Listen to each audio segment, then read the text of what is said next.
Are you ready? Hey, think you can tell us what to do? You think you can tell us what to wear? You think that you're better? Well, you better get ready.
All right, everybody, it's Monday night. Welcome to the Retro Wrestling Revival. I am the Ass Man, John Wangland, and joining me as always is Brother Martin. Brother Martin, how you doing there, my friend?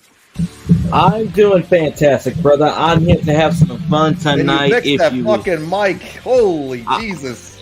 I'm trying to... Hold on. Jesus, it's like a thunderstorm. Are we doing better? Here. There we go. We're good. Sorry, brother. Okay. Like, we're good now. You know what? The brother from another mother, different father, different sister, and completely different family. I'm here to have some fun tonight, brother. This is some good old-fashioned wrestling here on the Retro Wrestling Revival. For fans, by fans, mind you.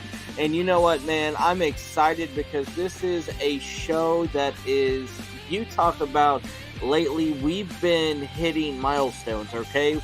We finally hit the end of 1992 with Superstars. We finally got rid of the Kevin Sullivan problem. And now it's going to be the birth of Dude Love. Ow, have mercy, brother. It's a historic Monday Night Raw, and I know you're stoked for it, and so am I. And we got to give a shout-out to, what's his name? Philip, wait, is it Doug Furness? It's his birthday today.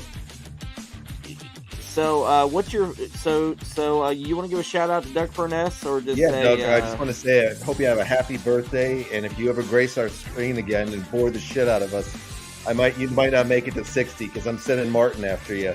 Happy birthday, you filthy animal! Oh, that's crazy, man. But you know what? Also, thanks to our radio show with a certain comment that was made for my wife and Nia Jax, I've had people message me left and right. So thank you. Wow, you just did it right there. Because this was going to come up eventually, but you want to face the Piper right off the bat, all right? I do. I just want to get this over with. All right, so I got to throw this out here.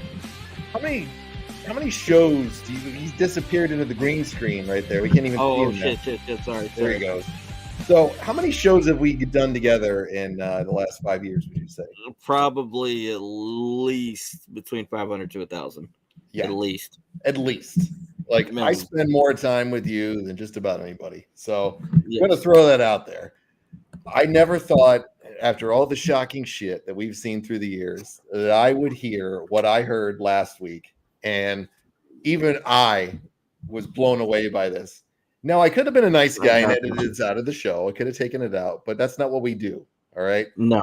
We played live, And he has talked more shit about this woman through the past few years than anybody. But we had a magical discovery. Now, I'm not usually going to play the radio stuff on the podcast, but this one has to get played because Chris has to pay the piper for what came out on the radio show on Sunday. All right, so let's go with it. Oh, gotcha. As long as she doesn't do it, Nia Jax. Yep. Oh God. But somehow or another, she got another shot. I do not know how. She's terrible. Listen up, folks. Have you ever met anybody that's a Nia Jax fan? Listen to the shit talk he gives. No. I haven't either. I don't know if they exist. I'm sure they must somewhere. No. If you're a Nia Jax fan out there, Chris. Whoa! You were a fan of Nia Jax? Yes, he was. He had a crush on her, John. Whoa, bro! How much shit have you talked about this woman through the years, Nia Jax? Well, okay. How much shit have I you can say that I have someone. Okay, I have a little bit. What do you call her? What do you call her? Nia Snacks. Okay. Nia Snacks. Okay, yes. So Priscilla, your wonderful wife. Straight up, I've had. I'll be honest. I. Yes, my wonderful wife, my soulmate, my everything. Your sweetness, the love of your life, all those good things. Oh yeah, she's woman enough to admit that she had a crush on Jeff. Hold on, Matt Hardy.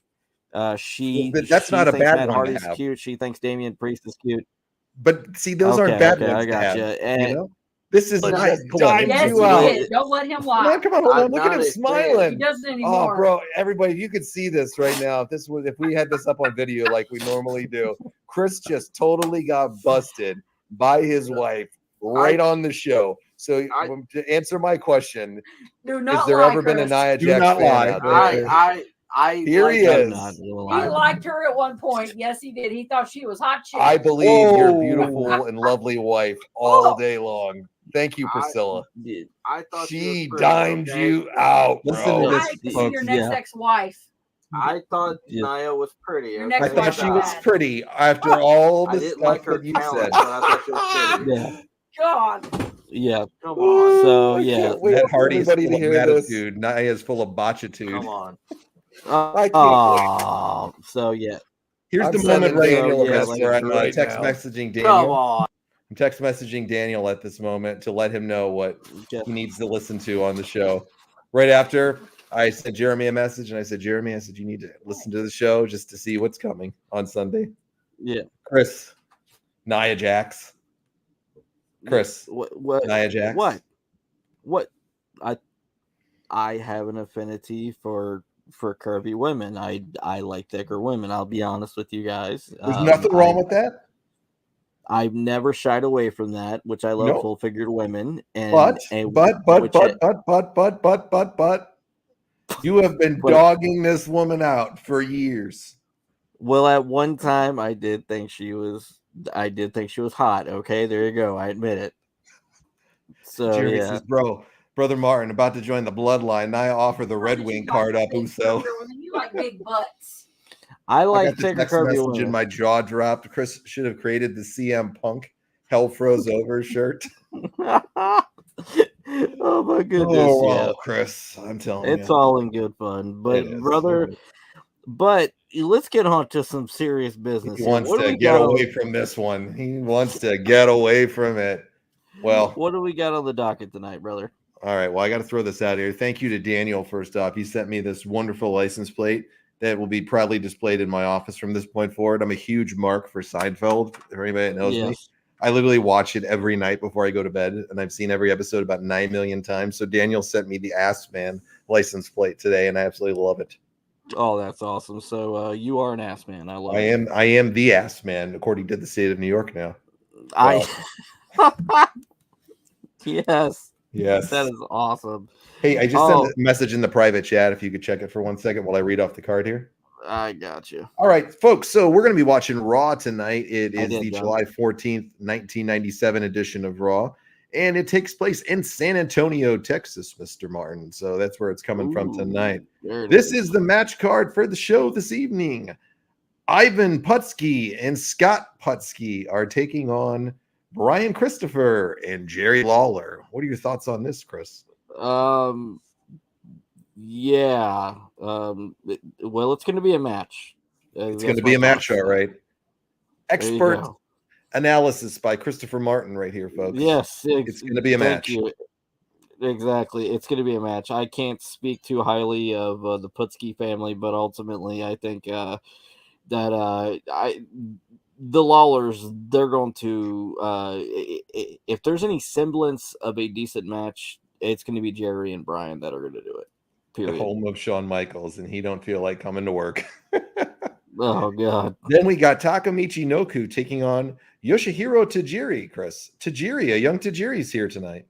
Oh, I love Tajiri. Okay, like you talk about the Japanese buzzsaw. He's an absolute. You talk about somebody from Extreme Championship Wrestling that went under the radar, that really made an impact within that company. I think Yoshihiro Tajiri is extremely underrated. Chris, I don't know if I'm going to be able to do this next matchup. We might have to fast forward through it. What's that? It's going to be Los Boricuas, Jose Estrada, and the king of back hair, Miguel Perez, versus the Headbangers, Mosh and Thrasher. Chris, I don't know if I can do this one. This guy's back hair creeps me out. Oh my God, yeah, man, the back hair. You might have to fast forward. I don't know.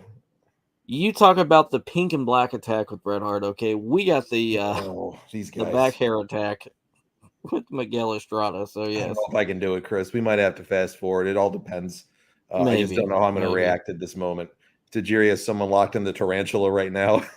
I saw he wrestled a match recently at a Game Changer Wrestling or something like that, and he still looks great. He did. Yeah, he still looks great. He looks fantastic, and one of my favorite duos of the Attitude Era was actually Yoshihiro and William Regal. Oh, they were great together. I love them. God, they were outstanding. They were great. All right, Chris. Next match is going to be Ken Shamrock versus Jim the Anvil Neidhart. That's going to be baby. It's going to be a fast forward one right there if we could do it. But hey, we'll check out that 2-minute snooze fest. Next is going to be Vader and Flash Funk. So is it a White Castle of Fear match? It's the White Castle of Fear, baby. Fear, baby. That's what I'm talking about. All right. Yes, then we got the Legion of Doom, Hawk and Animal taking on the new Blackjacks, Blackjack Bradshaw and Blackjack Windham. Yay. Blackjack Bradshaw. You say that 10 times fast, John. Yeah. Blackjack Bradshaw. Okay. You know I can't do it. You say Nia Jax 10 times fast. Nia Jax. Stop it. Okay, I got you. All right, now in the main event. You guys will not let this down, will you? No, you will never live this one down, buddy. Sorry. Okay, I need to stop. I'm making it worse. You are. Don't sell it. You got to learn that. Don't sell it. It's going to happen one way or the other. The less you sell it, the less we do it. You earn this. I think you gave. I think the guys from the other show, you gave them a freebie. I did give him a freebie. Anybody can clip that shit. Just say it's that. coming. Anyway. It's gonna, as Daniel said right here, it's going to live on forever and ever and ever. All right, forever. Okay. In the main event, we have the Hart Foundation, the WWF Tag Team Champions, Owen Hart and the British Bulldog, taking on Stone Cold Steve Austin and a mystery partner, Chris. Ooh, I wonder who the mystery partner is. Do you think it's a cool dude? I think it could be a very cool dude. I'll have mercy. I don't know. We'll have to see when we get there. We'll have to see. All right, folks. So if you want to watch along with us, just head on over to the Peacock app. It's the July 14th, 1997 edition of Monday Night Raw. It is in season 5, so you can find it right in season 5. Chris, you got it loaded up, ready to go? I got it loaded up, baby. Let's do this. All right, everybody. So if you want to watch along with us, head on over there now. We're going to watch it right at this moment in 5, 4, 3, 2, 1. Let's hit it. All right. In 14,000 countries. In 17,000 languages. 500 million viewers each week check out the World Wrestling Federation, the leader in sports entertainment, Chris. We get bigger ratings than the Super Bowl every single Monday night. That's what I'm talking about. Wow, Bret Hart. Now, are you a Lex offender? I am not a Lex offender. I don't know anybody that is a Lex offender. And if he's too stupid to realize that the whole Lex stuff, the Lex offender is them ribbing and making fun of him and not supporting him, he'd be much better off. Yeah. I think that he just needs to just no sell it and just move on. Just saying. I thought it's awesome. So, yes. I thought it's awesome that he didn't get it was the fans ribbing on him. Do you talk about somebody that takes themselves way too seriously? Yeah. Now they just did like a little recap of the Canadian Stampede. That was a good card, wasn't it? It was fantastic, actually. I was pleasantly surprised, and many people would put that up there as the greatest in your house pay-per-view of all time. So I can't say that they're wrong. I mean, I don't know about the greatest of all time, but it was really damn good. From top to bottom, it was outstanding. Yeah, it really was a great card. They did a real phenomenal job at selling this feud, and they've had a lot of lackluster television up until this point. Let's be honest. The only thing that's really been captivating is anything going on with Shawn Michaels, Stone Cold Mankind, and the Hart Foundation. Yeah, the Hart Foundation. That was it. The rest of the show has been a complete and dud. A dud, baby, a dud. Oh yeah. Speaking of heartthrobs and legends, you guys make sure to tune in to our radio show this Saturday. We will be making an announcement on our next inductee to the Retro Wrestling Hall of Fame. So I'm excited, man. Maybe we might need a little adjustment within our within the way we carry ourselves, perhaps. Yeah. And there might be some attitude adjustments that need to come out of this. Yeah, exactly. We'll just say that. Oh yeah. Where are they at this week? They're in San Antonio, Texas, the home of the Heartbreak Kid, Shawn Michaels. All right. So far, John, do the eye test. What do you think? I can't judge it yet. They haven't given me a good enough bird's eye view at this moment. I will report back shortly, ask me. We will. 97 was going to get stronger until Ahmed got hurt. The poor guy going to have to add extra napping time. Oh, God, that's terrible. And speaking of Bret the Hitman Hart, which he's walking down the ring right now, the leader of the Hart Foundation, yours truly just posted a brand new post of paintings of Bret the Hitman Hart on our Facebook page. Me and John, we have nothing but the utmost love and respect for Bret Hart, and which, in my opinion, like the GOAT, 1A is Chris Jericho and 1B is Bret Hart. So, yes. He is the excellence of execution, if you will. If you will. And like the one thing that you can say is that no one in the business ever made the moves look more real than Bret and made them look so good. So Bret gives any post about him a 4 out of 10, Daniel said. I love it. I love it. Okay, so San Antonio, Texas, which has like a big Latino population. So we got why are they crapping on the Canadians? What did they ever do to them? It's Shawn Michaels' hometown. Oh yeah, okay, never mind. Yeah, it's Shawn Michaels' hometown. So they're definitely not going to like Bret Hart at this moment. Oh, do you think CM Punk's going to sign with NXT? Oh, I would say it's a certainty. I'd say 100% that's going to happen. I think he's going to Raw. Oh, so, I think he's going down to do the NXT UK 2.0. UK 2.0. Yep. He's not even from the UK, but he's going to be the face of that company. Yeah, I mean, he's going to be feuding with Giant Haystacks the Fourth. Bret's body is oozing hair grease. Carrying WWE 97 got him extra sweaty. It did, and great segment just happened on Raw. I'm drafting Punk to Velocity. I can't wait.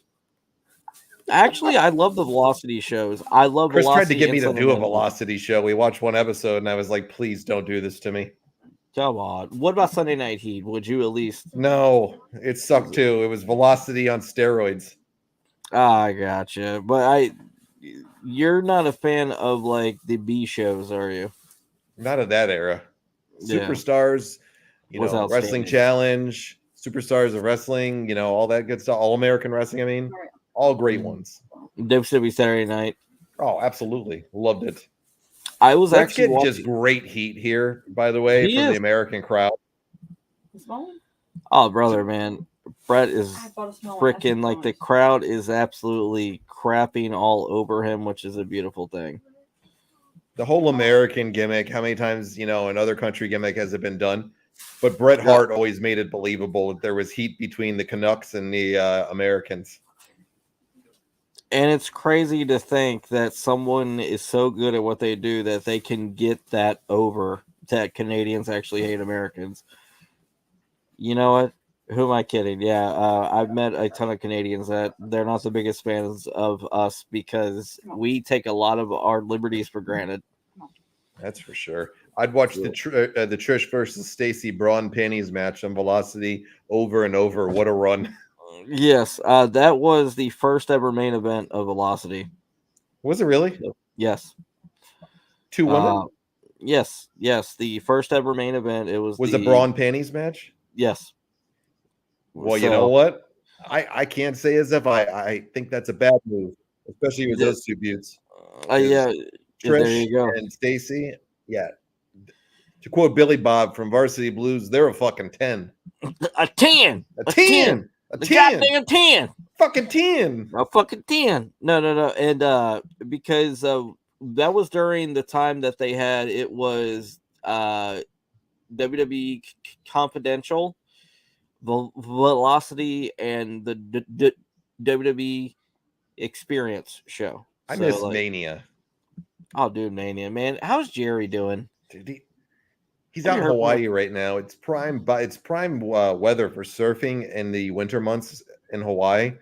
Hawaii's a favorite stop of mine. So I try to go out there once or twice a year if I can, and even if it's just on a quick trip out to Asia when I go out there.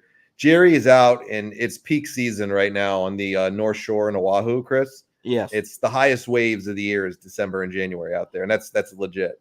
It's insane if you watch these waves. Jerry is a surfer like you can never imagine, Chris. And he is. He was sending me some videos of him hitting the waves, brother. He should be doing the pipeline tournaments and surfing. He should be. I mean, and the fans like us, which we are the geriatrics, actually. That's what our names are for being his fans. Dude, Shotgun Saturday night, Jeremy. Shotgun, baby. I'm gonna tell you, which I'm gonna say this right now. Okay. Apparently, Marge, she's heartbroken because Jerry turned her down. Jerry's not a one-woman guy, bro. I know. I mean, that's not how he rolls. You know that better by now. He's an animal. I mean, he is a lustful animal, and it is what it is, unfortunately. So yeah. Brian Pillman is giving a great promo here, folks. They're all giving everybody an opportunity to talk some shit to set up this main event tonight that Vince McMahon has announced of Steve Austin and a partner of his choosing versus the Hart Foundation for the belts. Oh, don't give Anvil the mic. Come on. This is terrible. I'll shave my goatee off. Okay. Who? Do you think that was Stu's idea? Hey, Stu said to Jimmy, so you get extra $50 in your paycheck if you offer to shave your mustache. Yeah, Jim, if you the strongest waves die down when Jerry steps out there. They do. Macho Man stole his gimmick from Jerry. Yes. And what you call our men are tougher and our beer tastes better. What a line that is right there, Chris. And he said that our women look better. I don't know about that one. True. Now here comes the man. Here comes Stone Cold. I was a Hart Foundation guy at this time, Chris. Yes. As I watched this as an adult over and over again, I flipped my allegiance to Stone Cold. Really? Why is that? Yeah. This heel character is more endearing to me as an adult than it was as a kid, because I like the the good man with good morals and values, Bret the Hitman Hart. As an adult, I like the beer swigging, redneck, middle finger flipping, toughest son of a bitch. I want to be Austin in this. I like him better now. Oh, hell yeah. Yeah, Vince was quick to get that mic away from the anvil, Daniel. He even said that shit's done. Shamrock's out now with Stone Cold. Who else are they going to bring out to have some matches tonight? Mind you, I think either Shamrock or Lex Luger will go into the Hall of Fame this year. I would agree. Oh, it's the Patriot, Del Wilkes. Wow. Good for him. There we go. Del Wilkes, he was actually a friend of the show. So Del was a nice guy. I really like Del. Oh, yeah. Which it's a shame that Del passed away. It was. He was a nice guy every time I chatted with him. Who else do we got coming out now? Sid Psycho Vicious. Sid, yes. Dude. The master and the ruler of the world. Apparently there was a rainstorm and it canceled the softball game, so he decided to go. That's why he's here. I'll get to the comments in just a minute, guys. Okay. Let's see who they got coming out after. It's a good start to the show. I got to give him that, Chris. It is. This is hot, and like the crowd's going nuts. And of course, you got the hometown hero, Shawn Michaels, the sexy boy. I would love to hear Stu Hart sing that song. He's just a sexy boy. I'm just a sexy boy. You know, it's weird with Shamrock and Austin wearing like the exact same gear. Chris, do you notice that? Yes. What the hell? Yeah. It's pretty bizarre, except Shamrock's got longer boots. It's very odd for some reason. I know whenever you walk into work, you actually dress like Stone Cold. Yep. You knee brace and all, except I really need my knee brace. I mean, you got like the knee brace, you got like the you got like the jean shorts, you got no shirt on with like the vest, and yeah. All right, Jeremy says Seth Rollins confronted Punk. Truly with everything in his body, he wants everyone to know he hates CM Punk. Said if he's back in WWE, and then he wants on Raw. Said he wants to be the one to kick him out the door the moment he screws up. All right, good hot start there. Interesting. Without Austin, I hate to think what 97 would have looked like. I agree, Daniel. Said the next time he's going to run circles around Punk and show everyone in a real time he's the best in the world and not Punk. I like that promo. That's good.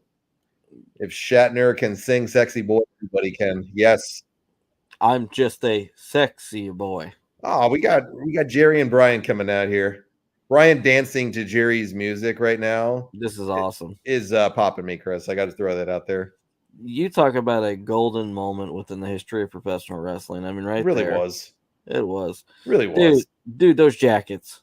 Tremendous. Man, tremendous. I mean, and if you guys want to get me like a Christmas gift, I would love a Raw is War jacket. One of those antique jackets? Yes. I don't even know whether you can find those still. I'm sure you could find one on eBay or something. Somebody out there probably has one. So, yeah. Sure, it's worth a pretty penny, too. They're recapping this incredibly dumb match from the week before with Scott Putski and Brian Christopher. Nobody cared at all, but Jerry ended up beating him up anyways at the end of the ring. So now they're going to recycle Putski's 80-year-old man, Ivan Putski, to come out tonight.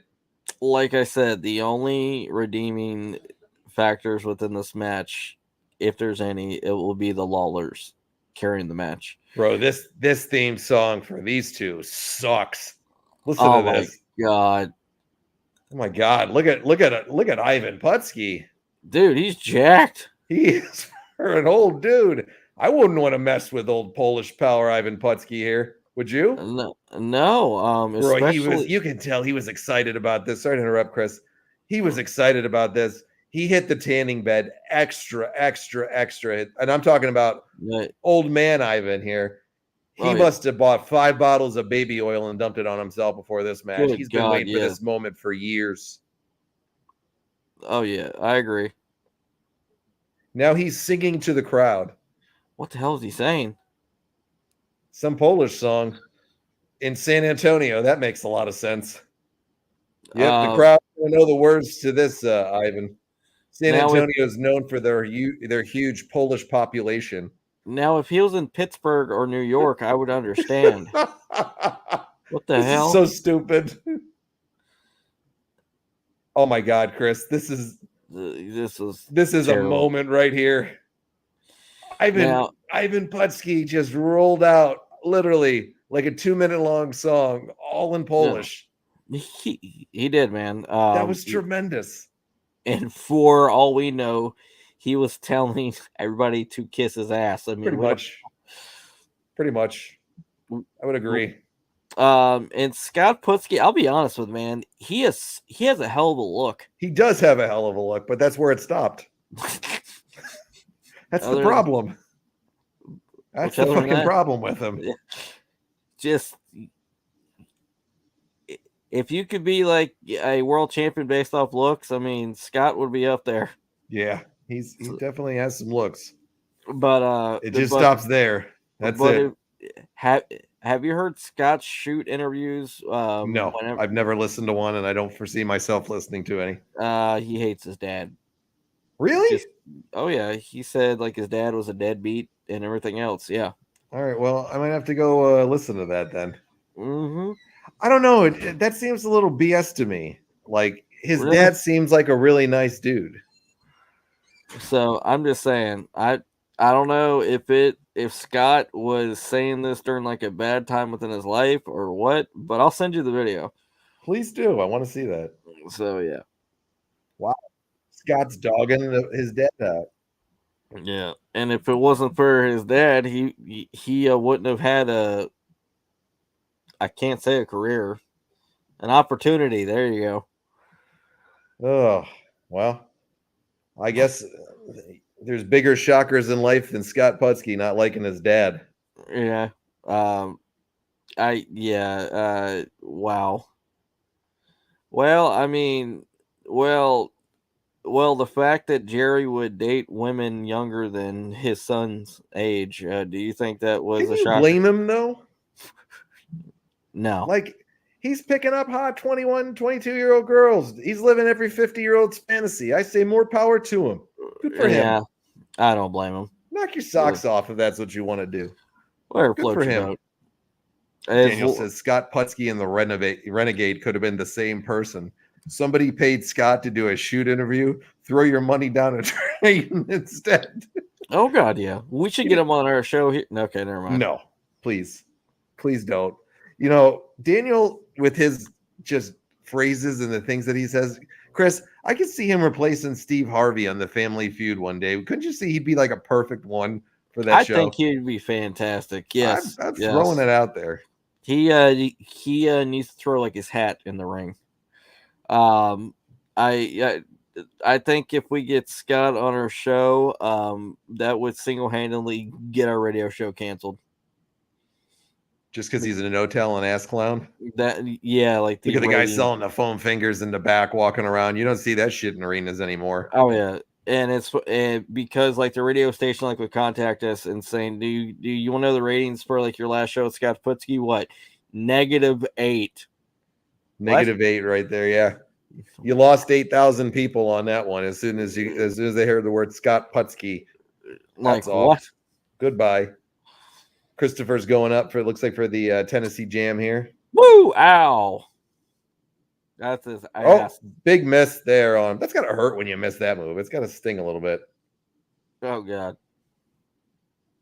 Now Scott Putski is trying to get a reaction from the crowd here, and they just don't care. They do not care. Do you think that Daniel would have the same mistake done as Steve Harvey did, like with the Miss Universe pageant? Nah, Daniel would just announce his own winner, just because he can. He doesn't even have to be the one the judges gave him. Daniel's reading what he wants. That'd be funny as hell. He wanted Miss Miss Taipei that was eliminated in the first round by the judges. Daniel calls an audible on that one. Miss Taipei is your new Miss Universe.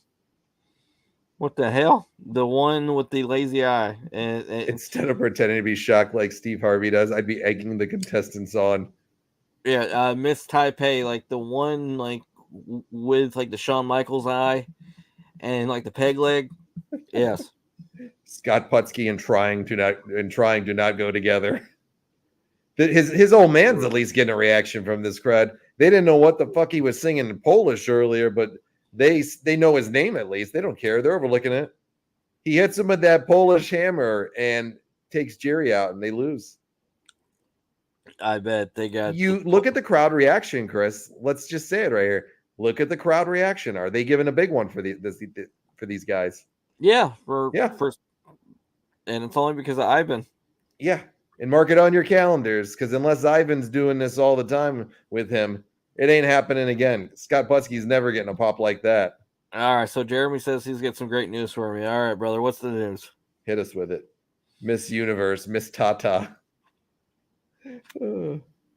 Jerry's pissed a little right now. He's talking about how his trunks got pulled.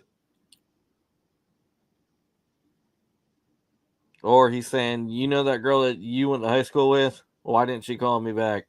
I told her it's okay now that she graduated. Even if it's only a few months after. She's a freshman in college now. Jeremy found a retro varsity Raw jacket. Damn, really? How much is it? Yeah, hit us with the value of that one. What a reaction for Papa Putski. Sit down, Scott. Go back to the corner. I do got to listen to that thing of him talking about his dad later. That's going to be a fun one. Yes. So replaying this feud here between Austin and Mick. Mick's been wanting to come out and be his partner. What have you thought about the dynamic between these two? I thought so, which it's been excellent. Like the strange bedfellows dynamic, and like Mick wants to help Steve so badly, and like he wants the affection of him that that like he's willing to put like his own personal he's willing to put aside his own well-being for it, and it's really cool. I like it. Yep, I agree. I like I really, really like the dynamic between these two. Oh yeah, they really are enjoyable together. Mick was just that way with anybody, though. Basically, Chris, it was real hard to not have chemistry if you worked with a Mick Foley. Would you agree?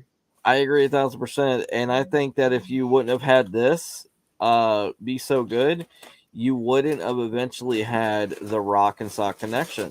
I'm just saying. I dare I say this was like a trial run. Yep. $189 plus shipping, Chris. It's a Letterman style jacket. Damn.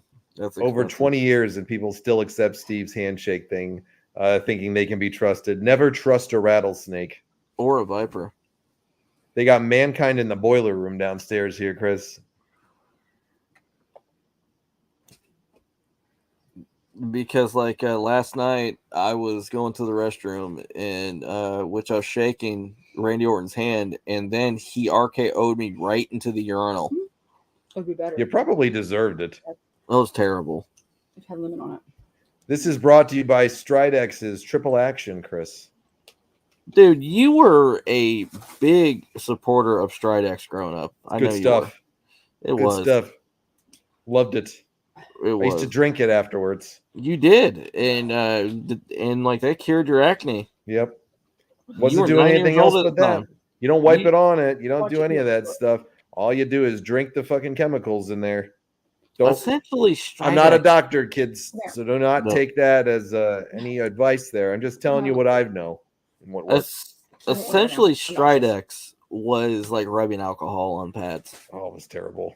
Oh, it was peroxide. Without Rock and Sock connection, you would never have the segment of Mankind saying he knows what's in Val's pants and wants it. That or the segment with Goldust and Booker T. I will give you a bite for a sip of your Slurpee. I'll give you a bite of my wiener. Give you a bite of my wiener. Paul Bear's in the back here giving us a Kane promo again. They really built this up for a long time, Chris. They did, and it was outstanding. It was very well done. All right. Just by the sound of this music here, I'm going to guess this is a Taka Michinoku match. We got Yoshihiro Tajiri right here, the Japanese buzzsaw. Look at him before he got Tajiri'd out. Dude, looks really weird. But, like, honestly, You talk about Japanese wrestlers that actually got over in the United States. I would say he was one of the few that actually got over real big. I wish Stridex would wipe away their memory of Los Boricuas. Oh, Careful, there's kids. They do. That will take stuff seriously and eat Tide Pods. Yeah, once again, kids, don't do it, all right? Don't do it. This is not telling you to go do that, because can you believe there's these fucking kids so stupid that would do shit like that, like eat Tide Pods in a challenge and think they're not going to get fucking ill? Oh, yeah. Well, the world we live in. Well, we got grown adults that think it's okay to take deworming medication because I think it's going to cure COVID. So, yeah. Go the for it. Was Lysol and Clorox. Yes. Oh, and they talk about, hey, let's inject Clorox into our, but never mind. It's jam up thinking. It is. This should be a good match between Tajiri and Taka Michinoku. Taka was a really fun worker, in my opinion, from what I've seen from him again here. I remember him as a kid being, always enjoying his work, but I appreciate it a lot more now as a grown up, Chris. I'm very much a fan of his in-ring style. What about you? I think Taka was absolutely phenomenal. He was ahead of his time. And just imagine if Taka were to be in his prime now, how many classic matches he could have. Desperate times call for desperate measures. Yeah, he definitely is a real legend of the business that is still going today. I know he's over in Japan, but he's still wrestling today. Pretty amazing, right? Oh yeah, which I would love to see, like him versus like a freaking AJ Styles.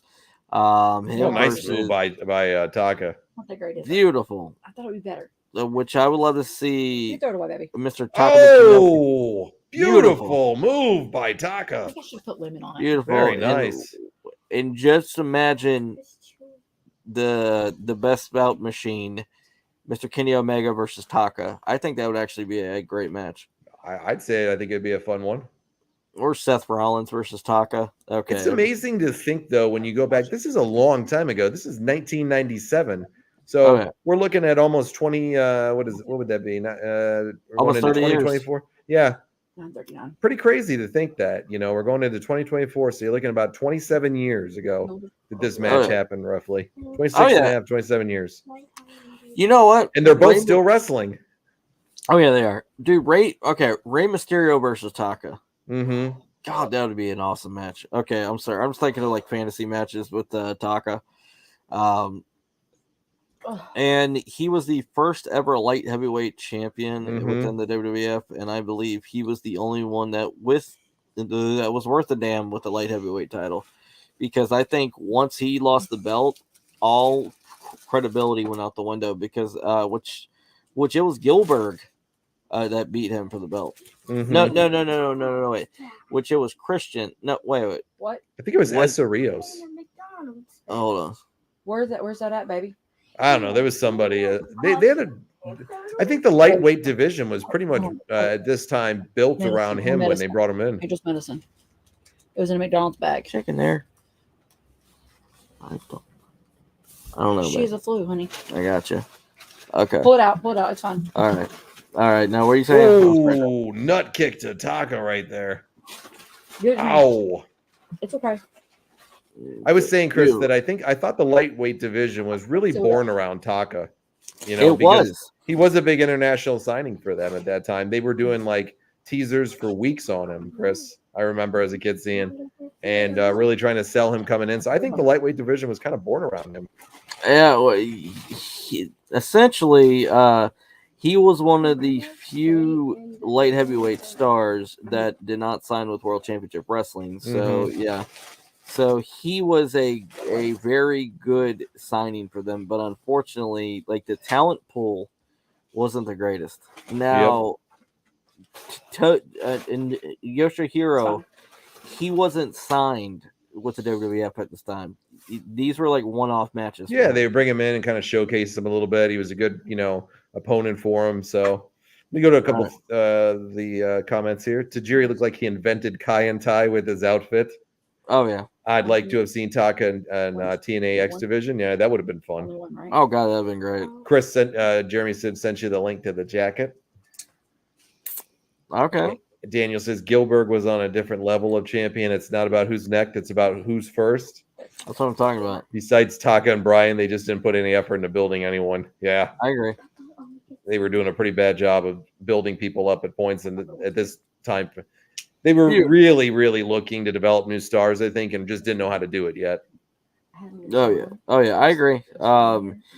And they were desperate to compete like with the cruiserweight division, but like the cruiserweights like were so far ahead that there's no way that they could have caught up. I'm sorry, but they couldn't have. All right, take your pill. So like there was other ways that they went around like with competing like with World Championship Wrestling, and they went more towards the shock, like the shock and awe gimmick, which I hate to say it, but they stole that from Extreme Championship Wrestling. So yeah. Ken's cutting a little PSA here in the back. It's gonna be knuckle up time, according to Ken Shamrock.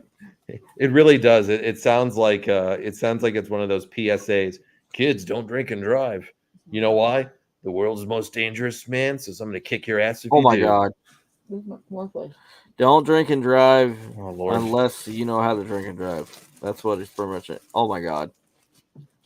Please let him have a shirt on, okay? Yeah, this has to be Los Boricuas because, of course, every Hispanic person has a lowrider, Chris, because that's the wonderful stereotypes that WWE never played. Oh, the WWE doesn't stereotype. That is a bitchin' lowrider, though. I got to give him that. Hairy back dude does not belong in that. He doesn't. I mean, like, he sheds.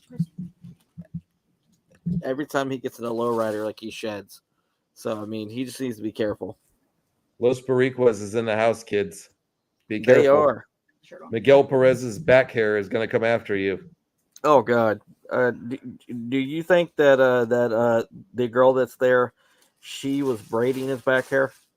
She might have been. So, Chris, okay. This guy makes me sick to look at him. It is the most repulsive, disgusting look I've ever seen in my life. The Miguel I'd Perez. rather look at fucking Bastion Booger than this guy with his back hair and his chest hair that connects to him. Like he looks like a fucking Sasquatch. Okay. What about Albert versus Miguel Perez and a back? Miguel Perez, his back hair and chest hair beats anybody's. Even Albert isn't in his league. Okay. Okay. So Albert in single A ball instead of the major leagues. Okay. Albert versus Miguel Perez, a hair versus hair match. That is a match right there that I would WrestleMania 40. Put it out. Let's do it. Let's do this. And here's the worst gimmick tag team. One of the worst, in my opinion. The Headbangers. I just never liked these guys. This was a Jim Cornette original. Yep. Shamrock against Anvil. You poor soul, Ken. From the looks of the two women, Los Boricuas might have braided their back hair too. Oh. Oh, that's crazy. What the hell? Okay. Oh, God. We are a couple of years away from beaver cleavage, aren't we? Yeah, thankfully that shit doesn't last long. Okay. Now we got to get Harry back, dude. Wonderful. Wow. Why? This is absolutely terrible. I can't do it, Chris. I can't look at this guy. He sickens me. I'm taking my bathroom break of the show. This guy makes me sick. I can't look at him, bro, for this long. I'm gonna pee. Oh God, thanks. I appreciate it. I can't do this guy. There's people for you that you can't call anymore. You can't call Nia Jax matches anymore. I'll let you slide.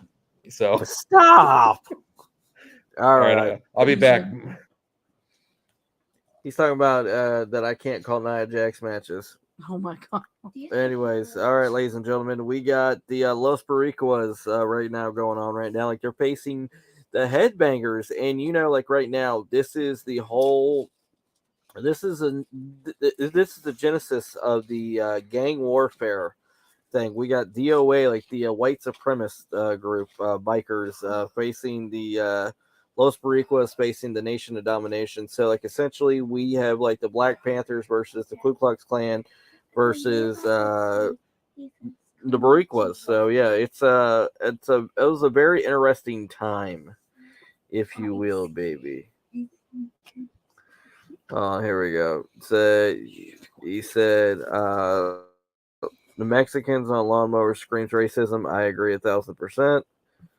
And what do we got here, Daniel? If they're not coming out on regular theme, they serve no purpose. I agree. I gotta say, one of the few good things about Los Boricuas was their theme song that they eventually had. I can't sing it, but like it was really good. It was really catchy. Hello. So, all right. I don't know which Boricua this was, but yeah. Between DOA, Boricuas and the Nation, you see the star power of the Nation become very one-sided. I agree 1,000%. I do like the Nation, man. You have like The Rock, you have Baruch, D'Lo Brown, Mark Henry, The Godfather. I mean, and like the biggest star of them all. Three biggest stars. We got PG-13 and we got Clarence Mason. And like they were jealous, man. The Rock was jealous. Baruch was jealous. That's why they kicked PG-13 and Clarence Mason out. Man, the star power was just too big. The egos were just too big. Just saying. Stop. Making fun of her boyfriend at school. No, I don't have to put it back. He has a crush on you. Yeah, I know. I got you. He sounds good. Angel. Oh, God. Oh, my God. The hairy back man is in the ring now. Ugly boys deserve love, too. He is shedding all over the ring. He's like your typical Sharpay. I mean, come on, guys.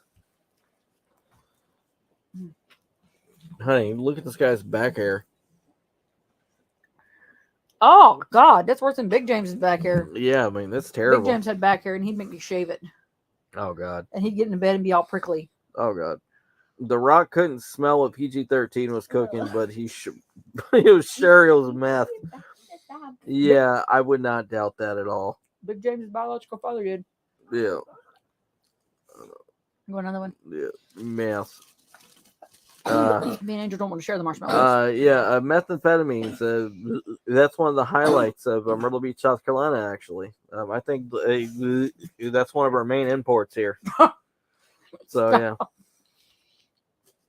Just saying. Anyways, that and homelessness. Okay, so we got Mosh is trying to tag Thrasher. He's desperate. Hot tag coming up. This match is horrible. Look how big that one is. No, it's huge. All right, so he's they're gonna need a Hoover to vacuum the mat after this match. Amen, brother. I mean, this is terrible, man. Like he's shedding all over the ring. He is shedding. Oh, good God. Give it to your dad. I split it. Angel. I split it. Okay. I don't want that. So yeah. Mosh and Thrasher would fit right into the homelessness. Oh, God, yeah. I agree 1,000%. Oh, beautiful backdrop. Dear God, there's hair shedding everywhere. Okay, here we go. Can this match, please? And powerbomb. Okay. I thought they had to shave. All right. The Los Boricuas, they won. No, they don't.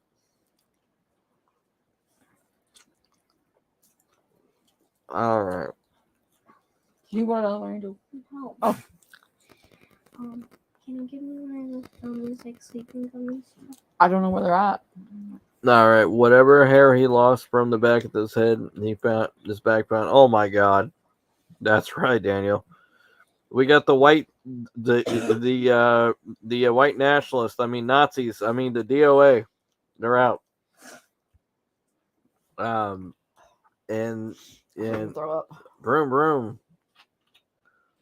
And ladies and gentlemen, this is an absolute. This is terrible.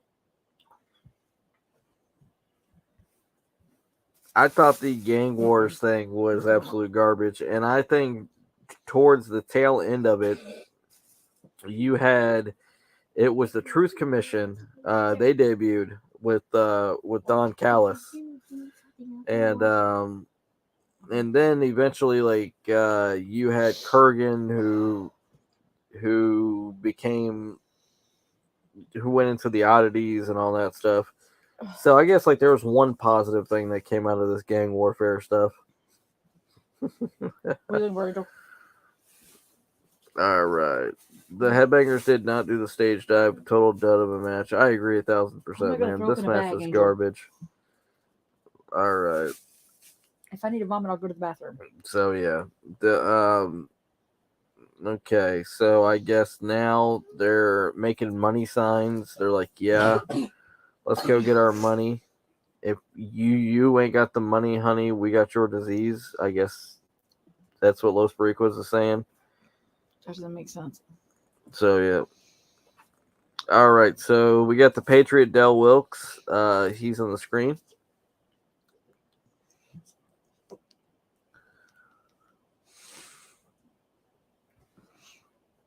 Oh yeah. So now the Patriot's here because he wants to fight the Canadians. So yeah. No one can see it, Angel. No.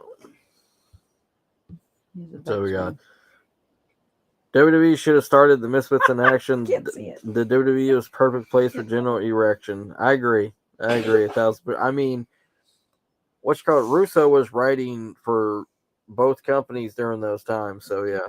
How was Harry Back's match? It was terrible, man. The guy was shedding all over the ring like a Sharpay. What a disgrace. So yeah, it was terrible. Okay, so Still can't see it. So they're showing a replay, a recap of Shawn Michaels winning the World Wrestling Federation title back in January at the Royal Rumble, and a lot of people don't realize this, but do you realize how many thousands of tickets were papered? Oh, a ton. Yeah, because they were not a legit sellout. Yeah. You're 100% right. Worst idea was Jillian Hall with that nasty growth on her face. This dude's back hair being visible, or Chris wanting Nia to start an OnlyFans account. Oh, sorry, come on. I couldn't resist. Come on. Your wife must be a ginger because she was soulless and calling you out. Come on. She's great for calling you out. I love it. Oh, yeah, she is. Patriot could have been making the early nights by this point. The WWF is too attitude for him. I agree. It's like Hacksaw was always over, but people were going to cheer him for nostalgia, but was he ever going to get a huge pop at this point? Because they were trying to get more real and not so corny and hokey, Oh yeah, which I agree. But I have to admit, the Patriot, when I first became a big fan of the World Wrestling Federation and I became hooked, which it was because of the Bret Hart versus the Patriot feud. They have a really great match. I think it's at Ground Zero or something. Yes. The Ground Zero, the September pay-per-view, which I was actually watching it on scrambled pay-per-view. So you know what I'm talking about. I definitely do at that time. That's the only way you got to listen to some of the pay-per-views. Yeah, and the screen, you're lucky if you could see parts of the match. So I would just listen to it. I didn't care. Yeah. Sean is stripping in the ring here in San Antonio. Of course. But yeah, look at that outfit of his, Kristen. He's got those penny loafers on with no socks. Good Lord. Talk about a fashion style right there. Oh yeah. Khaki shorts, no shirt, backwards hat, and then penny loafers with no socks on.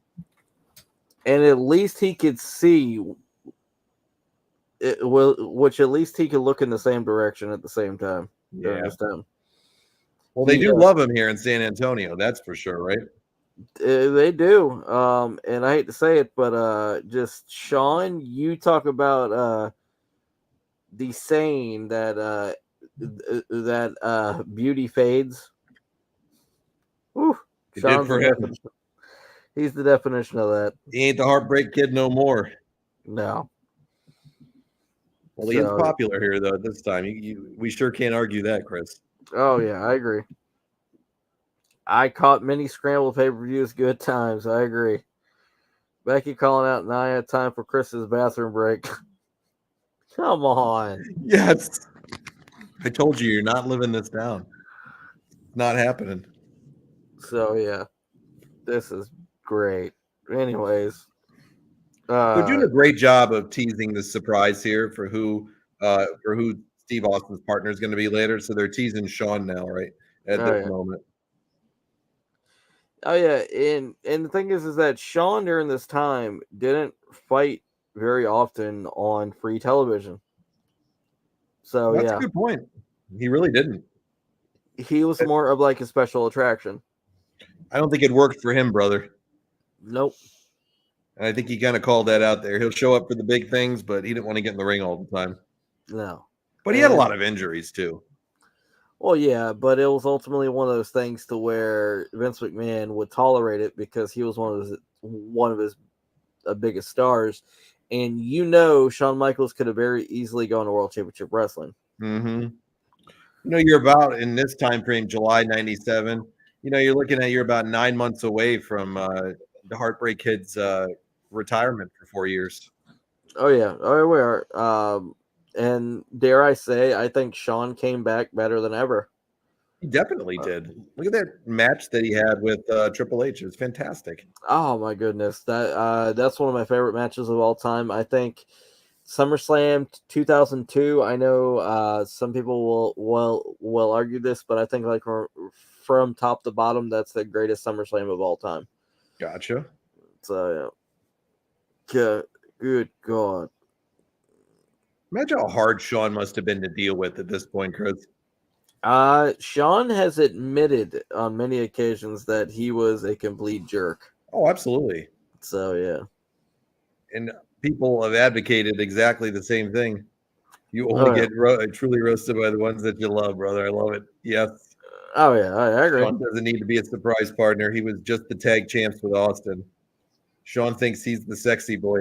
He'll be replaced later in the show. Ow! Yeah. Have mercy. I can't wait for that part later on.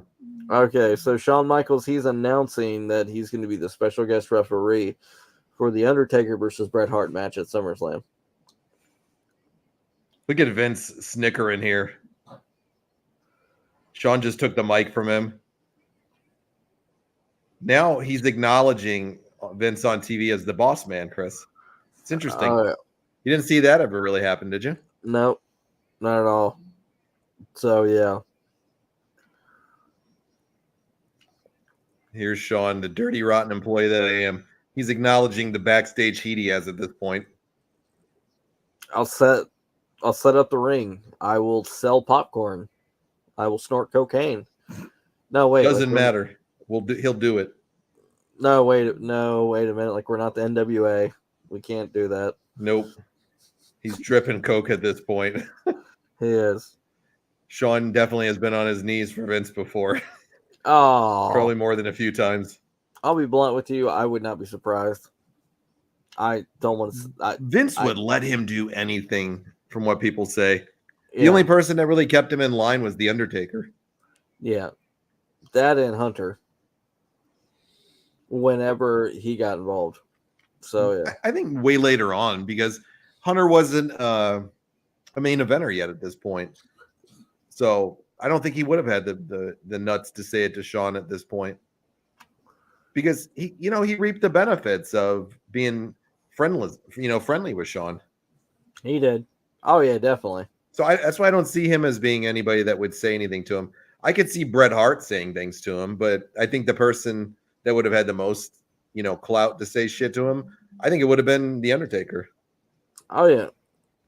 Oh, yeah, because, like, The Undertaker was the locker room leader. Like, he was the one that said, hey, you're a representative of not only me, but everybody else. Straighten shit up. Jeremy poses an interesting thing here. He says, think about this. We've never seen HBK versus The Rock in a match. That would have been a fun match, wouldn't it, Chris? Oh, God, that would have. But it's one people never mention as a fantasy match. Boy, I could really get behind that. Well, Young Rock actually, they kind of addressed that. The McFrosty or whatever it's called. He doesn't like him. Yeah. They got some issue for some reason. I don't know what it's all about, but yeah, he acknowledged it on this show. I'm sad that show didn't come back. I actually liked it. I did too. Which lasted 3 seasons? Yep, three seasons got canceled. I liked it. I thought it was fun, but I get it. Hunter was a yes boy for HBK at this point. He didn't get it. He didn't get it till he got some stroke. Yeah. Was it canceled because of low ratings? Really? Yeah, low ratings. Oh, okay. It wasn't like awful ratings for them, but it wasn't good enough. It wasn't growing at all, and it was slowly fizzling away. So they didn't see that, the trends have been that it's gone down each season. So I think they didn't see a big value in it. It wasn't like a complete stinker for them, but it wasn't one that was worth it for them to keep on.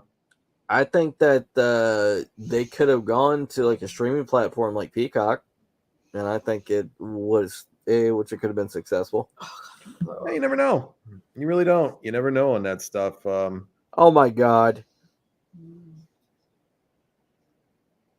Oh my god. Oh my god. Savio's out there. A terrible accident. We love you, Come on, I gotta show you. Yeah. Somebody got murdered in the back. Let's go run out and tell everybody to come and bring the cameraman. That's what we do in an emergency. Just Hey, John, you just got hit by like a car. Let me go grab my cell phone so I can record it. Yeah, hold on. Cameraman, go back to the car, hun. Run back. I know it's a half a mile back there. Go get back there and go get my phone. That's what I need to do. I need to videotape this. Please, if you will. Jim and Vince on commentary is always solid by me, Chris. Outstanding. They have great chemistry. I think Vince is one of the most underappreciated announcers in history. He's great. I love Vince on announcing. I really do. They're showing 2018 when Becky got her nose broken by Debo Jax. That was a great time when she did that. That was awesome. Come with me, cameraman. Ahmed woke up. Oh, God. Savio's taking us to the scene of the crime. What the hell? Yeah. Oh, all those bikes are in his car spot. Okay, so let's take a plastic trash can to their bike. That's how I banged shit up. With the plastic trash can? Yep. This is so stupid. It is so bad, this gang warfare stuff. It is really the low point of the show every week for me.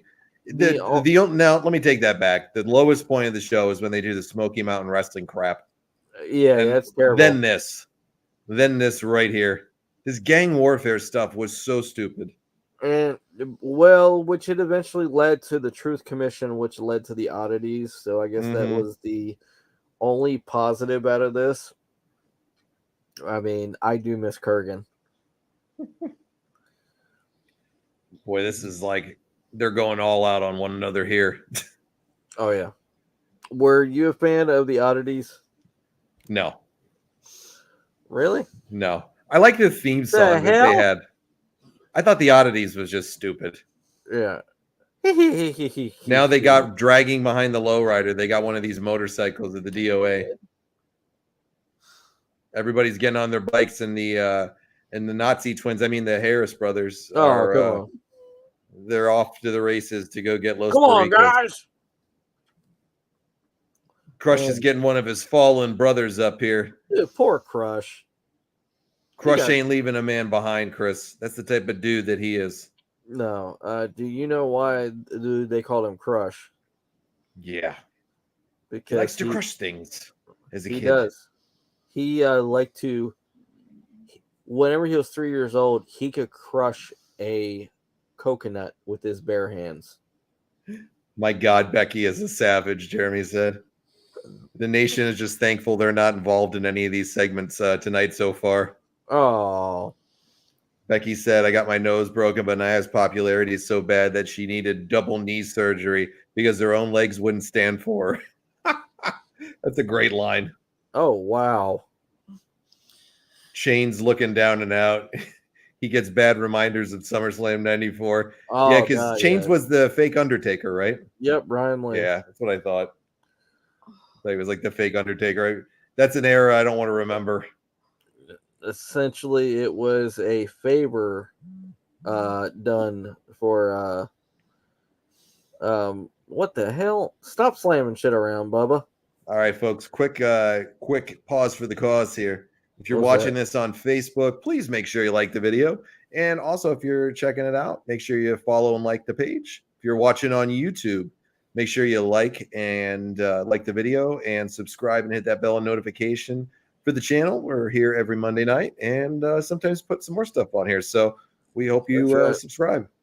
That's right. Apparently, Crush said that if we have to swim to Puerto Rico, we will. Crush knows no limits to avenge a fallen brother, Chris. Do you hear the Anvil song? It's really, really bad. It just does not fit him. Is this like the new Foundation theme? I don't know what it is, but it's bad. It's bad. I can't help but do a little moving and grooving to it, though, Chris. I know. It's just a shame it's on the anvil. Is it what's better, this or like the Clean It Up theme for Chris? Nothing beats Clean It Up, okay? Clean It Up. Okay. Taker versus Fake Taker was bad, but you know what we needed? Kane against Fake Kane. No way it could get worse, right? Oh. Both of them are getting out that thing. Yeah. Or Sting versus Fake Sting. I mean, boy, that was a doozy, wasn't it? Yeah. Oh, yeah. Okay. Is Shamrock just wearing his skivvies? I think so. I'm serious. He forgot his trunks at home today, folks. It does not look like tights. My gosh. Ken Shamrock here. Yeah, it looks like he got a Legends deal there, like you had mentioned, Chris. Yes, and I'm extremely happy for him. I believe that Shamrock deserves to go into the Hall of Fame. In the God Honest Truth, guys, Shamrock actually busted the door wide open for mixed martial artists to make a living in the world of wrestling. And Shamrock deserves the credit, man. Just the fact is that I hope he gets into the Hall of Fame this year with Lex Luger. I think he might. I think it's very well deserved for him. Oh, without a shadow of a doubt. Shamrock is pouring juice tonight. He's in his zone. You'll watch this promo tomorrow on YouTube. They're cutting on each other. Yeah, I'll definitely check it out. I always catch the highlights of like the Raw stuff, Jeremy. Yeah, the good ones that pop up. Yeah, me and John normally we watch the highlights of like the weekly shows, and like we normally watch the PLEs. But just because this is the thing, guys. Me and John, like, we'll be honest with you, we find it very difficult to sit down and watch a full episode of Raw these days or SmackDown. I only got, I don't even have cable, though. That's the thing for me is I don't have cable unless it's baseball season. I would not watch Raw, though. I'll tell you this, though. I would probably check out AEW on a weekly basis for some reason. Yeah. I find their shows, they can be somewhat entertaining, so. I like the Collision show out of all of them. Still never seen it. Never seen that, and the only time I ever saw Rampage was when CM Punk was on. I gotcha. What you call it? Speaking of rampages, my Ravens, they went on an all-out rampage yesterday. Whenever we beat the Rams, it should not have been that close. But the sun shined on a dog's ass in that day, and it was the Ravens because they had that game lost. Yeah, we did. And, Shamrock is a Hall of Famer, if not for anything, for his 70 show appearance. Yes. Yeah, I'm keeping track actually in one of the icons here of the Dolphins game because it's going on versus the Titans right now. I think the only team that could stop the Ravens in the AFC, and which I'm calling this right now, is the Dolphins. It's going to be a good game between them. I'll tell you that. It's hard for me to pick a winner. Both teams are talented. We're not showing anything tonight, though, in our game. It's 10-10 with the Titans at this moment for us. Really? So, yeah. Offense is driving costly fumble, when they were getting ready to score a touchdown. Yeah. Only touchdown they got was off a pick six tonight. after they fumbled it on like their 5-yard line. They picked Levis off and did a pick six. They just drove down for a field goal to tie it, but they're not playing too hot right now, Chris. So the Dolphins, they're either really hot or they're ice cold. That's weird, man. But whenever you guys are on, there's no better offense in football. The defense is really coming together, though, with Jalen Ramsey back. So they're getting there. I don't know if it's their year, but we'll see. There's a lot of great teams out there. I think, like I said, with the AFC, I think it's either going to come down to Baltimore or Miami. I'm calling it right now. And like the Chiefs, Patrick Mahomes was boo-boo faced and angry because of the game. They never have a right to be angry at any referees ever. That team gets more breaks than anybody in professional football. Oh yeah, and I hate to say this, but Richard Sherman, I think he needs to get off his knees whenever it comes to the Chiefs and Patrick Mahomes, because by God, dude, he blows them every single week. Nia told Becky she wasn't of any importance until she broke her face, and everyone should thank her because that was the one punch that created the man. I like that, actually. That's a good line by Nia. I hear something. Oh, sorry. It was Mahomes still crying. Oh. And the Buffalo Bills. Oh, yeah, like they beat the Chiefs. I was glad for that one. I was very glad for that. I think the Bills will get in the wild card. I do, too. This team. So, I think they will. I definitely could see that. I think that's it for them, though. And Flacco and the Browns. Good for Flacco, man. Good for him. Just he showed up and he showed out, man. That was awesome. It's always good to see a legend go out, on in a good way and having a few good moments. I hope he can maintain it for them for the rest of the season. I agree. I mean, and it would be a cherry on top if he could get the Browns into the playoffs. Yeah, maybe. And it's not going to be if they can win some games, they're definitely going to make it, I think. And if they face the Ravens in the playoffs, they're going to get demolished. But hey, that'd be a good way for Flacco to go out. Everybody will get demolished if they take on the god Brock Purdy. Dude, Purdy is amazing. He's the man. He is. Purdy Mania is running wild. And the Anvil and the Bulldog are taking out Ken Shamrock here because the weakest chokehold in the world choked out the Anvil. The Southpaw from South Carolina. Remember that. Southpaw from South Carolina. Love it. Beautiful. Patriots out here to make the save for Shamrock at this moment. Bulldog's going into a full Nelson slam. That was his finisher. I always liked it. Did Dell have a great look, or did he have a great look, though, at this point? Dude, Dell had a phenomenal look. He was popping a shit ton of roids at this point, I guarantee you. He was. He looked great, though. Do you think the Shamrock and the Patriot, they have the same doctor? Maybe. It's a very good possibility, my friend. I would not put it past him.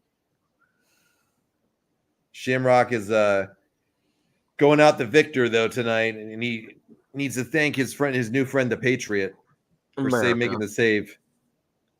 And it's American to get steroids. He's tired of people talking bad about his country.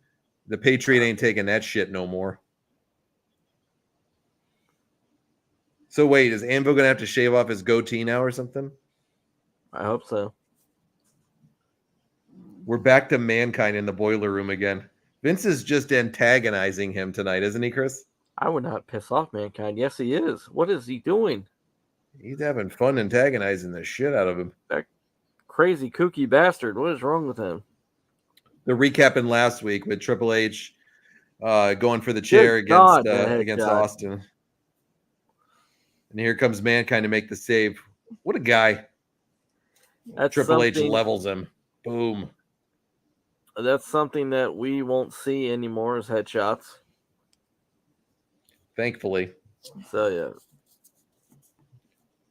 I don't like seeing them take those types of shots, Chris. Do you? I don't, because it's not necessary. You worry about their, long-term health when you see that stuff. That shit's just going to scramble your noggin. Oh, yeah, I agree. 1,000%. I just feel like I mean, with the way things are, like with the concussions, like the brain injuries and everything else, I mean, you can still put on a great match and hit somebody in the head. And you can tell like a good story without like those headshots and without bleeding every 2 seconds. Yep. Daniel says Purdy is greater than the NFL. Jeremy says we're not talking about the Eagles. Daniel says Shamrock wins and his first thought is not another one against him. The Patriot jogging down the ramp. Good job, bud. Doctor, lots more of those. Vince antagonized Mick his whole run. Yeah. He even antagonized him in the back, too. Did you hear stories about remember whenever Mick became a ringside announcer? Yeah, and he would scream in his ear. Yeah. Okay, so you know the reason what I'm he quit about. being it's the reason he quit announcing. Because he's like, you can't pay me enough money to have that madman shouting in my ear all night long. Yep.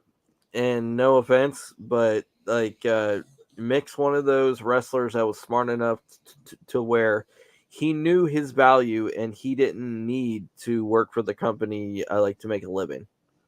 So he went to TNA after that. He still makes money to this day. Does appearances, cons. He does his comedy. He's got like a comedy tour thing that he does. He was just up about 45 minutes from my house a few weeks ago, Chris, for comedy night. Why the hell didn't you go? It was a Friday night, and I work late usually on Fridays. And when I get home, Friday nights is like me and my daughter's time. We always hang out. So I just couldn't go. I don't like to give up my night with her. I got you. Oh, okay. Well, like that's a little bit more important, clearly. So I got you. We've been on a Christmas binge. I've been teaching her. She's the Christmas queen, my daughter, for those who don't know. She has a Christmas tree in her room year round. Our tree up here has been up since November 1st because that's what she wants.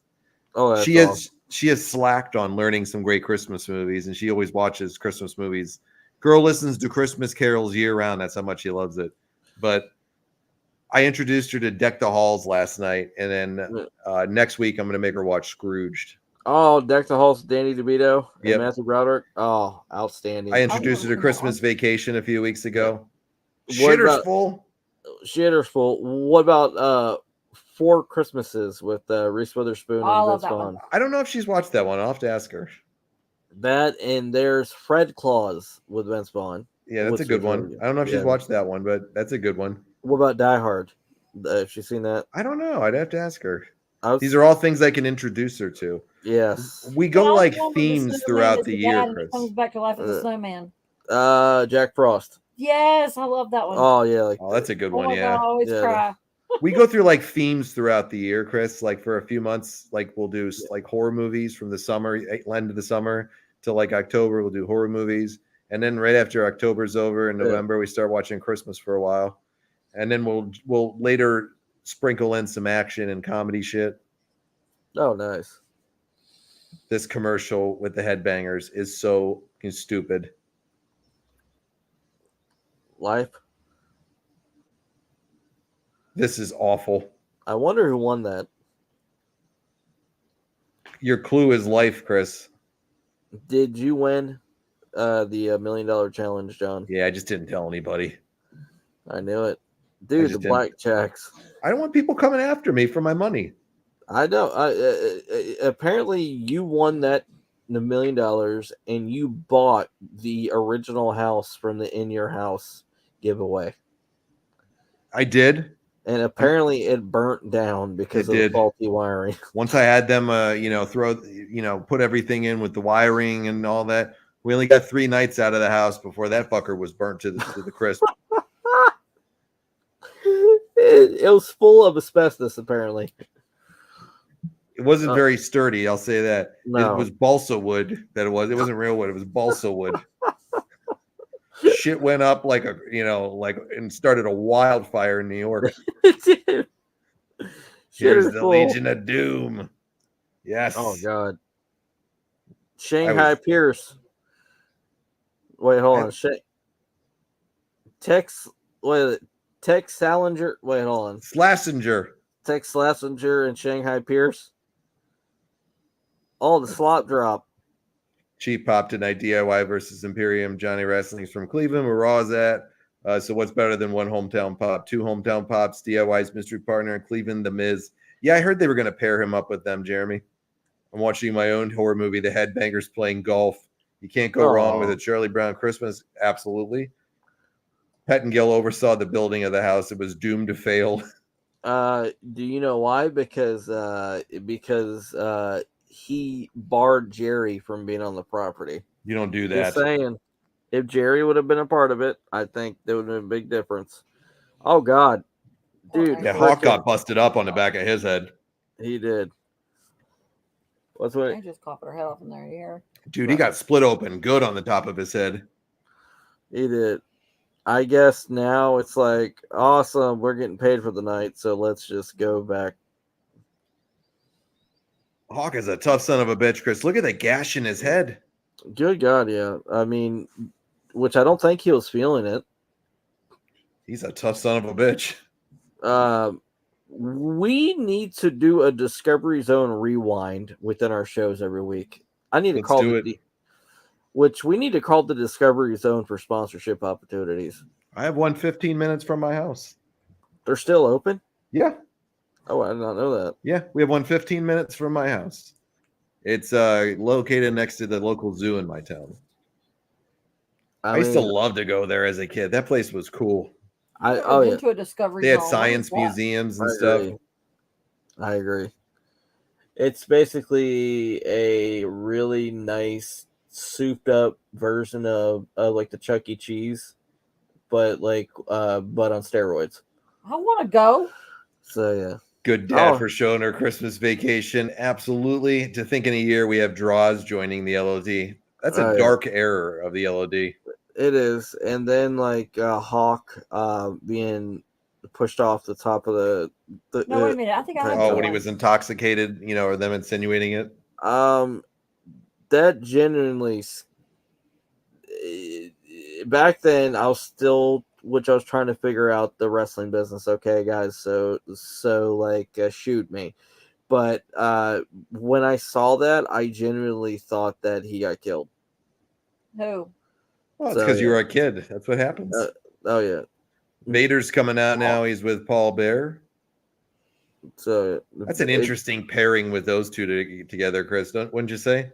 Oh God, yeah, without a doubt, and we need to make this a White Castle of Fear strap match. So come on, White Castle of Fear strap match, baby.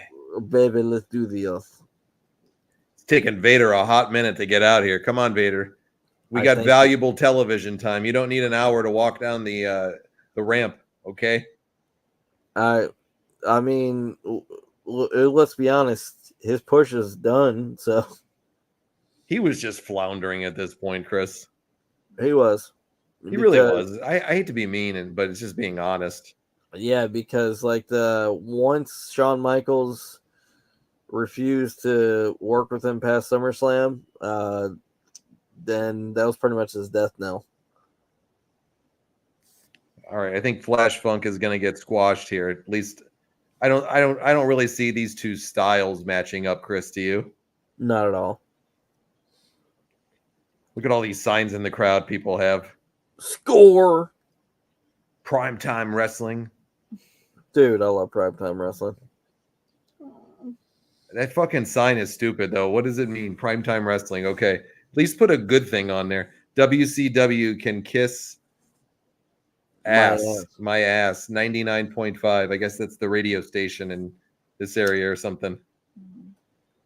Oh, I actually have the Sirius XM radio in my car now. Yeah, they killed us trying to find. I love Sirius XM. I always listen to it almost every day. And Fight Nation, I actually love that channel. Oh yeah, with Busted Open. Yes, which is really cool. I'll be honest with you, the Busted Open show I love, but some of the other shows, I'll be blunt with you, and I know They're some people horrible. Some people aren't going to like me saying this, but I don't know how the hell they got on national radio. Chris, you're not saying anything that everybody else that listens to that channel doesn't think. Okay. It is bad. They all suck. Busted Open is the focal point of it every day, of course, and then the other shows that they get on there are just terrible. They are. I don't find any of them entertaining at all. That's hence why the only reason I you know, when I listen to Sirius XM is for Busted, it listens for music, is I'll check out Busted Open sometimes in the morning. Oh yeah, it's amazing to think they went from a 1 time a week show to now 7 days a week, and for 3-4 hours every morning. And I think it's absolutely awesome. They deserve it. I think they're the most listened to wrestling show in the world. Absolutely, I don't think anybody even comes close. Yeah. Jeremy, I missed the Discovery Zone. They closed ours down. Daniel says it's stinky gear time. People in the crowd are getting sick every time he raises his arms. The cleaners are going to have a rough night. Technically, you can watch Batman Returns as a Christmas movie, too. Okay. That's true. Just imagine if, just think about it from this perspective, John. Vader and the Nasty Boys at one time shared the same locker room. Oh, boy. That must have sucked. That must have sucked. And I was watching Super Brawl from 1994. And the Nasty Boys were managed by Missy Hyatt, which was interesting. Yeah, I remember that. I remember when they were paired together. It wasn't very long, but I remember it. What is on the back of Paul's jacket? Did somebody spooge on him? I don't know. If they get another close-up of that, you got to see that, Chris. That's pretty gross, whatever it is. Oh, God. It does. Oh, God, it looks nasty. Beautiful. Look at it. Here's him yelling, "Come on, you bunch of Texans." I loved Paul's voice. I do. Oh, yeah. Paul Bear is always over with me. Unique. It was different. It was one of a kind. Yep. Well. Oh, beautiful. Got to give Flash Funk some credit here. He's doing the best he can with Vader. He can't. Oh, yeah. Vader really is not good at this point in time, Chris. Wouldn't you agree? I agree 1,000%. And this Flash Funk gimmick is terrible. I mean, imagine this, Chris. In '93, this guy was like the most feared villain in all of wrestling. 4 years later, here you see him against fucking Flash Funk and is actually selling to Flash Funk. Yeah. And with all due respect of I like the Two Colt Scorpio, but yeah, they're on different levels. Paul always knew how to get a reaction. Yeah, he definitely did. And Vader picks up the victory. Uh-oh. Vader bomb. Come on. I did like his music, though, at this point, Chris. I did, too. All right. Oh, beautiful. Beautiful. Yeah. Chris, what's your timestamp at, just so I make sure I'm on the same page? My timestamp is 1:17:50. Perfect. And what you call it? A fun fact for you: whenever like my brother was playing high school football, he went to a high school in Baltimore, Maryland called Perry Hall High School. The main mascot was the Gator. So like my brother had a idea to use the Vader theme and switch the word Vader with Gator. So Gator time. Yeah, so like the team would actually like they would walk out to the Vader theme with "It's Gator time," which is really cool. So we're gonna find out who Steve's partner is here shortly, though. I love Stone Cold Chris. Oh, yeah, I do too. Sleep. So yeah. Oh.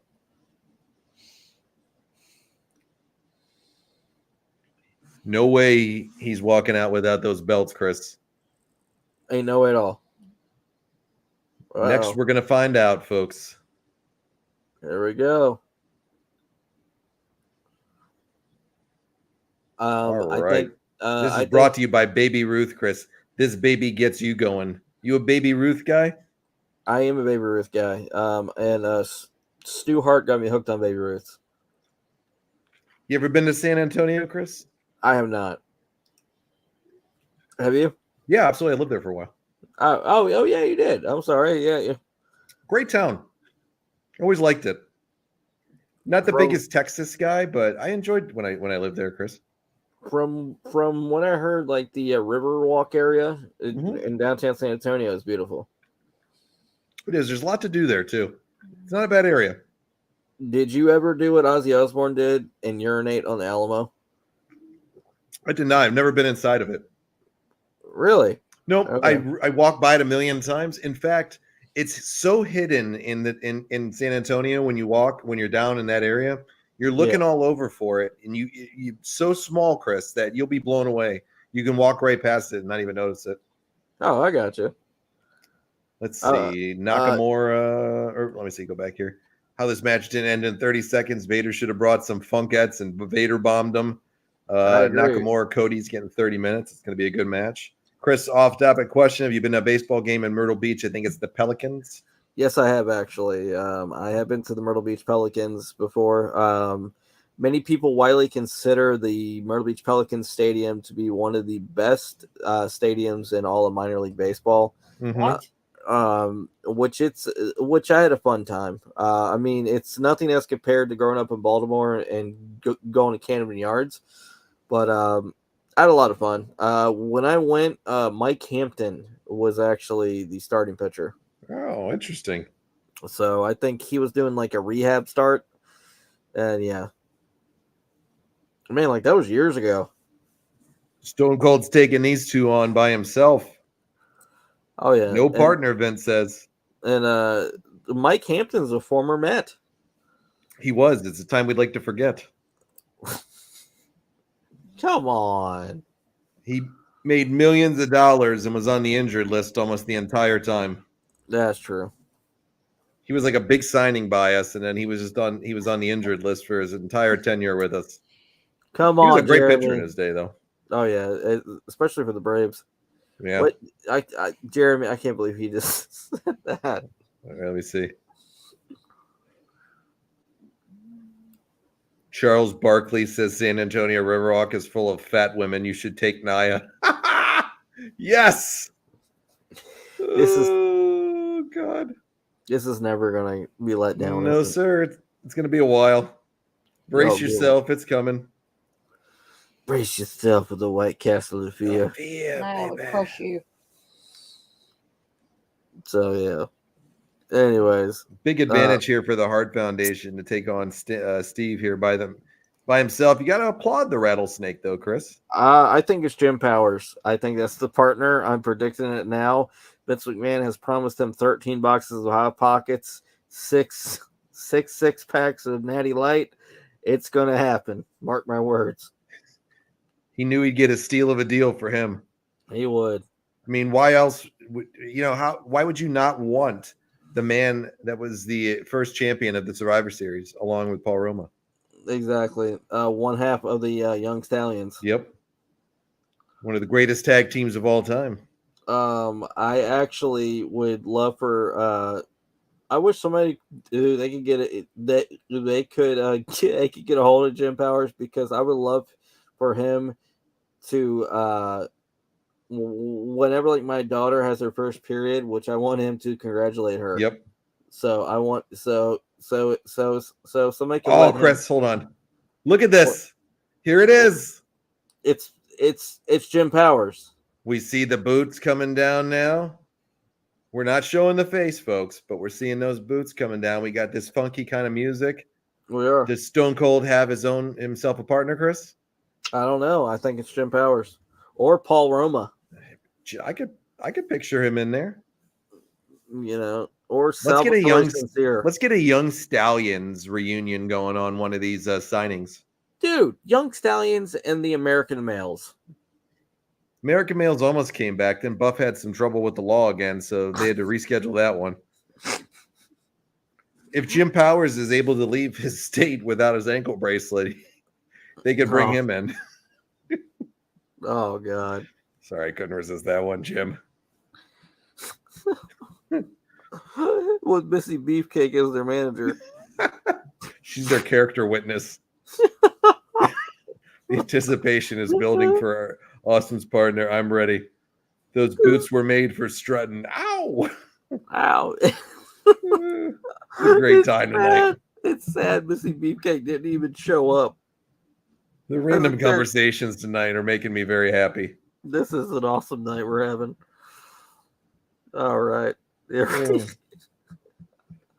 sorry. Oh, Lord. Gotta love it. Remember, Brother Brutai is the reason why why Hulkamania was so big. So, I'd like to commend my Dolphins right now for about to be losing to the fucking Tennessee Titans. So, what's the score? Way to go, team. It's tied right now, 10-10, and going in the fourth quarter. But the Titans have driven it down to their 5-yard line. So, it's been a weird week in football this week, Chris. It has. But, they say any given Sunday. Well, we held them to a field goal. Thank God for that, at least. Yeah. Go team. So we're down 13-10. Austin is stomping a mud hole in Owen right now. What's it, the fourth quarter? Yeah, fourth quarter it's going into. I think they have, let's see. Yeah, 9 seconds left in the third, so they're going right into fourth here. I think you guys will be fine. We'll see. Here comes that music again. It's the dude. Yes.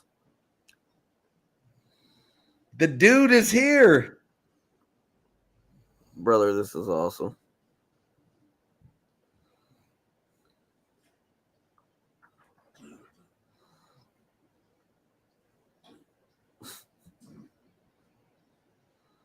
Look at Steve's face, Chris. He's like, what the hell is going on here? The whole crowd is kind of shocked here. They're taken aback right now. Missy Beefcake wouldn't miss anything for Marty Jannetty, I guarantee that. Oh. Ow, Steve-O. Who is this stud? Have mercy. Yes. Miz challenged Gunther for a title match, and Gunther said that he has to agree that if Miz loses, he can't get another title shot for as long as Gunther has the title. I think the Miz will win it. That might be setting it up. You called it a few weeks ago if they end up doing it that way. Yep. Do you hear Jim Ross? I love this. Jim Ross is selling this great. Look at him. Look at him. He's doing the knee shaking. Yeah. Do you have an original Dude Love shirt? I wish I did. Steve Austin is just in complete awe of what is happening right now. Apparently, Mick Foley said like there were limited numbers of those shirts because they were so expensive to make. I love them. That's a great shirt, though. Because I guess like the tie-dye is expensive to make. I don't know. I was never a tie-dye guy. Yeah. I mean, there was like a phase in the 90s where people had tie-dyes. I mean, I had a few of them, but not like that. I wouldn't have worn that one around. No. He's trying to tag Austin, and Austin wants nothing to do with the tag. We have to mention we have the worst referee in the history of professional wrestling, Earl Hebner, out right now. Wow. I thought you were talking about Charles Robinson. No, I only compliment Little Nate. Wow. Earl Hebner's a no good pile of shit. And you know it. You know what? Don't blame him for what happened in Montreal. That wasn't his fault. Austin had no idea what to do. He's never seen such a hip cat ever in his life. Foley may not be God, but Dude Love is. He helped a guy sell one of those shirts on Pawn Stars. Yes. Did you see that clip? I've never seen it, no. I'll send that to you. Dude Love gets the victory. Wow. Good job, dude. Look at Mick smiling. He's enjoying this. That's what I'm talking about. And this match was not a technical masterpiece by no means, but the storytelling was outstanding. And it creates a great moment. This Raw was actually pretty good. It was. I would agree. They did really good. The baby faces are standing tall here to close out the show. Mick's getting his moment here with Austin at the end as they're all standing up on the turnbuckles. Yes. Austin's grabbing his belt back, though. He doesn't want anybody else touching his belt. Now the dude gets a belt. He'd never had a world title or any type of championship up until this point, Chris, in any of the mainstream promotions. This was his first one. Well, hold on. He was tag team champions in WCW. With who? I think it was Max Payne. I don't remember that. Yeah. And he was tag team champions in ECW with Mikey Whipwreck. But that really wasn't mainstream, though.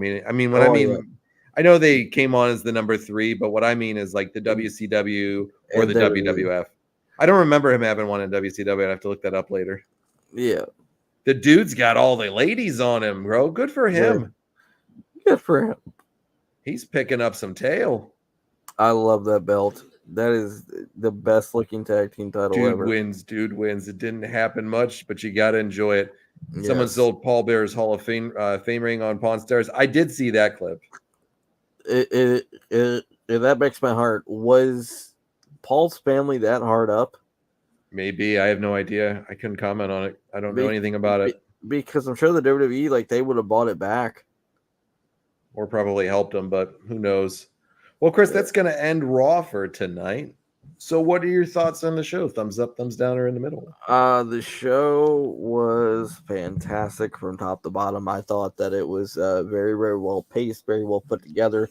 The stuff whenever it comes to when it came to like the Hart Foundation was great. The stuff like with the threading with Mankind and Steve Austin, like who's going to be Steve's partner, and then at like the last moment, you know, like the fans like were thinking, oh man, Steve doesn't have a partner at all. He's got to go at it alone with the British Bulldog and Owen Hart.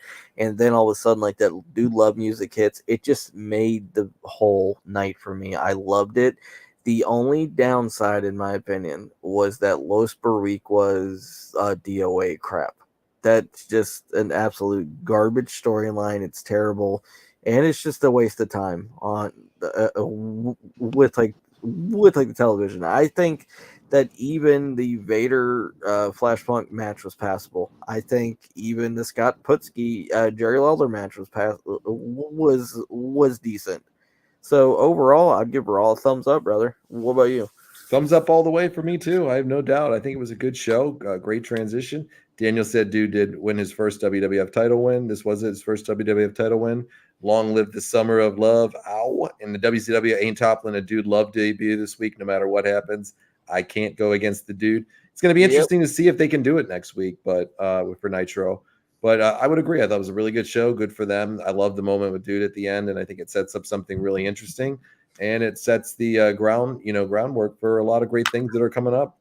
I'm glad they're driving down the field, Daniel. I'm about to go click on the game after this, but yeah, so I'm happy with the show. We'll see where Nitro goes next week, Mr. Martin. It's going to be an interesting one, I'm sure. So let's see if Nitro can beat some WWF here. Any closing thoughts, my friend? I just want to say from the bottom of my heart, thanks so much to everybody out there that is supportive of us. We wouldn't be able to do what we do like if it wasn't for you. We are for fans, by fans, and make sure to check us out this Saturday and Sunday on the Retro Wrestling Revival radio show, if you will. And where can all the renegades out there check it out, John? Yeah, join us every Saturday and Sunday night on 99.1 FM WDJY in Atlanta. You can check it out on their website, WDJY Radio. Just look it up on Google. Hall of Fame announcement. Yep, we got their next Hall of Fame announcement coming up this weekend. And every Saturday and Sunday, 9 to 10 p.m., we put up links on the Facebook. So you can just click right on the link and it'll lead you right there every Saturday and Sunday night. And we're always here on Mondays as well. Almost every single week. Every Monday night, we're here right around the same time.